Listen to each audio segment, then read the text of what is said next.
Hello everybody, and thank you so much for joining us today. Today we are in Frankfurt and we are at Textile and we are with Kornit Digital and we are with Steffen Meiler. Thank you so much for joining us today.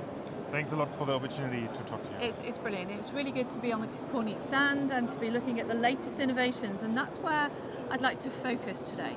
So I'd like to focus on the latest innovations and their application particularly to the sportswear industry using Kornit technologies. If you could tell us about those, that would be great.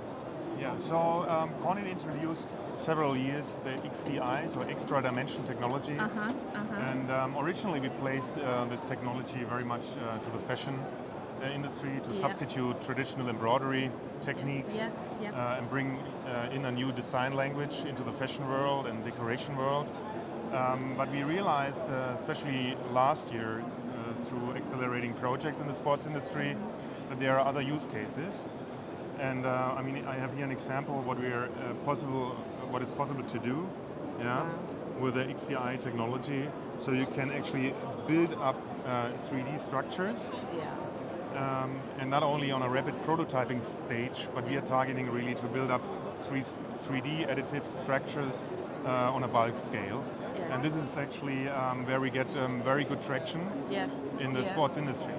And if you think about this technology, I mean, we have the technology and we go into the exchange with the market. Of course, we have our own ideas, but it's really essential and really enlightening what kind of feedback we get from the customer and what kind of ideas they come up with. So it's really a collaborative way to explore their technology. It's amazing, isn't it, when you see such innovative, disruptive technologies in the hands of the creative who have free access to push the boundaries.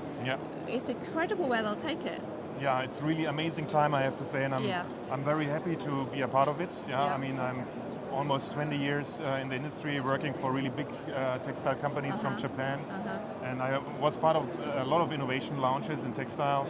But I'm very conservative, but I didn't get such kind of traction in the past. It's really the textile industry is ready to go the next step, to make a next step towards 3D printing, additive manufacturing. I think it's really the right timing for the industry to look much more focused in this direction. That's right, that's right. The future is now, isn't it? It's wonderful. Well, thank you for showing us the examples as well. There's so much disruption to be had. It's wonderful. There's something else? Let's have a look. Yes. So actually, I think you might know that we bought 2.5 years ago a company from the Harvard Business University, Voxel 8. Yes, you did. Yes.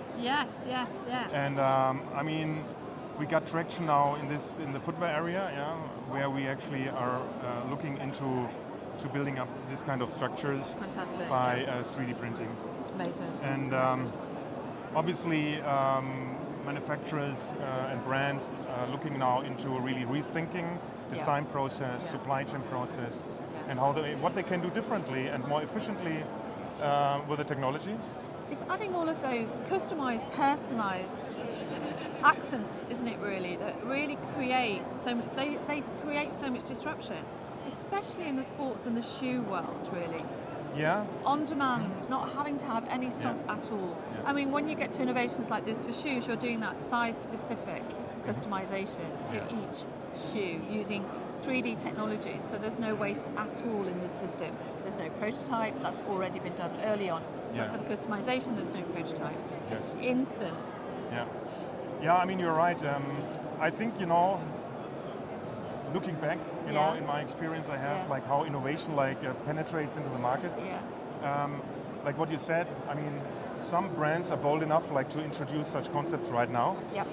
But if you consider the overall market, I think this is a vision which will be for sure coming in the future. What I'm trying to do, to go along the way, to start very, let's say, low scale in terms of change. So I'm approaching mainly the sports industry with technology conceptual. And then gradually actually go into... So do you see this making its initial impact in the luxury sector or slightly lower than luxury and then gradually filtering out to the mass market as the years go by? So it democratizes the whole sector for anybody in the sports world. Exactly. I mean this is the normal strategy, right? To go over the luxury brands, but I don't see it actually. No. I think it's really a technology accessible to everybody. Yes. There's freedom to innovate, Yes. and I think what you said, like it's open to everybody. Yeah, open door. And open door policy, and it's important to exchange. It's a new technology. The exchange is really crucial. Exactly. I mean, to have a sustainable future, we all have to collaborate. So we have to have innovators and creatives, all of that entire circle together, really pushing the boundaries of everything. And fantastic innovations. So much every single quarter coming through. It's sometimes hard to stay up to date with everything. That's right. There's so much happening right now, which is just wonderful. Yeah. Well, Steffen, thank you so much for sharing your insights. Pleasure to talk with you, and Same thank here. you Thanks. everybody for watching and for tuning in. Thank you. Thank you very much.